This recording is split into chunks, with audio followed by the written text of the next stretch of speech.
Most business owners operate on a lag. They make high-stakes decisions based on a general sense of how things are going, while the actual evidence stays buried in a spreadsheet.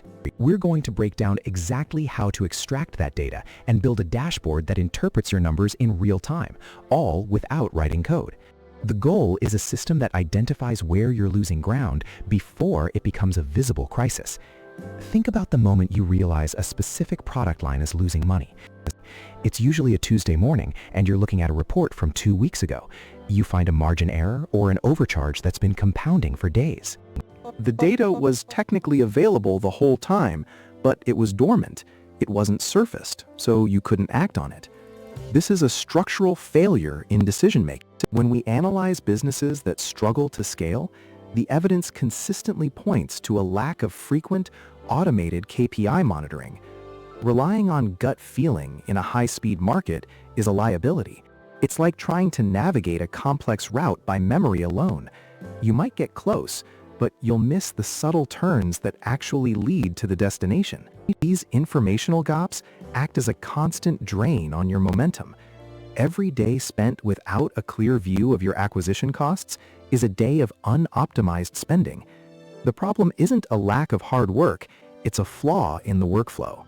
To move from reactive guessing to proactive management, we have to restructure the way your business sees its own performance.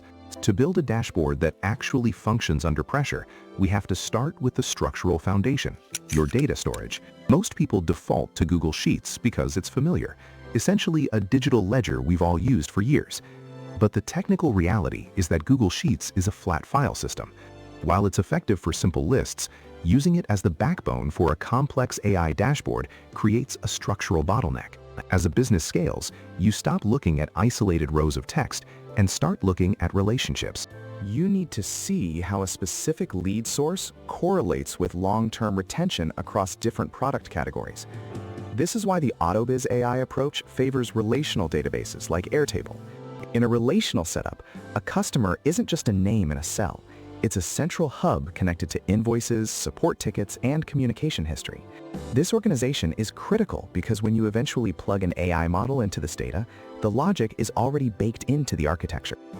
The AI doesn't have to perform computational guesswork to understand how your business fits together. The map is already drawn. If you try to build on top of a disorganized spreadsheet, you're forcing the AI to interpret context that isn't there. This is exactly where most DIY projects fail. The AI begins hallucinating or drawing incorrect correlations because the data lacks clear links. By choosing a relational foundation, you ensure the data is indexed and ready for analysis. However, even a perfectly structured database remains a static pile of information if that data isn't actually moving. To turn this storage into a dynamic tool, we have to build the nervous system using automation platforms like Make.com or Zapier. This is the stage where we address the movement, ensuring the database reacts to what's happening in your business right now. The logic here is strictly causal. If a salesperson moves a deal to closed won in your CRM, that event must trigger a specific sequence. We aren't just moving text, we are mapping granular data points across different environments. This is the stage where the no-code promise meets technical reality. You have to ensure that the gross revenue field in your payment processor aligns perfectly with the expected income column in your database. If the data types don't match, for instance, a text string containing a $ versus a raw integer, the entire downstream analysis will fail. To achieve true real-time updates, we prioritize webhooks over basic polling. While polling waits for a scheduled time to check for changes, a webhook acts as an immediate push notification the second an event occurs. This effectively kills the API latency that usually makes dashboards feel outdated. However, speed is a liability without data integrity. You need to implement validation steps within your automation logic. If a lead source is missing or a date format is corrupted, the system should catch that error before it reaches your dashboard. Once these triggers are active, you've moved from manual data entry to a live operational feed. Your dashboard is no longer a static snapshot of the past. It's a reflection of the present. Every sale and every customer interaction is now being indexed and prepared. But having the data move is only half the battle. The real transformation occurs when this flow hits the intelligence layer, where the system stops being a display and starts thinking about the numbers. This is where we begin processing that flow for meaning. Most people treat LLMs like a search engine, but for a dashboard, you're using them as a reasoning engine.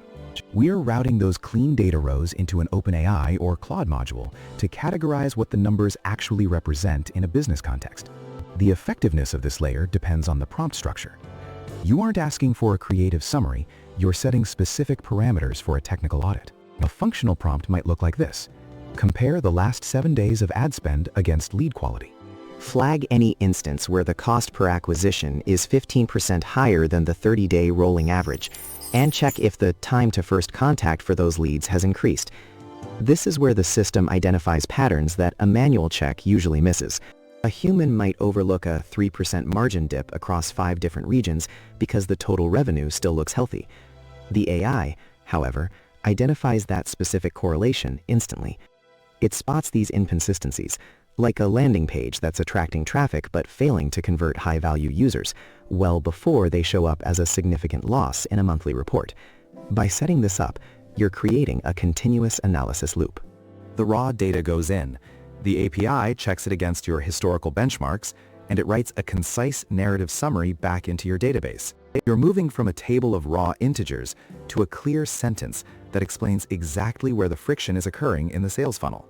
This intelligence layer changes the dashboard from a simple record of the past into a tool for current decision-making. But having these insights sitting in a database row isn't enough to run a business day-to-day.